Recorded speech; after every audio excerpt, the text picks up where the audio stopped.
مرحبا، اللهم صل على محمد وآل محمد. العزلة إيجابية أم سلبية؟ وشنو الأسباب اللي توصل إنسان يعزل روحه؟ أولا، بهذا وقتنا العزلة إيجابية، بس بشرط لأن مخالطة الناس جاي يصير أذية،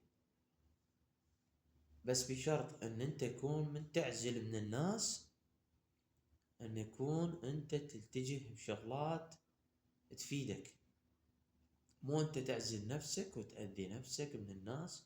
لأن أنت ما تقدر لو قاعد بجزر المالديف وحدك، هاي ما راح تستفاد من يمه. بس إنسان من يوصل مرحلة يعزل من الناس لسببين: السبب الأول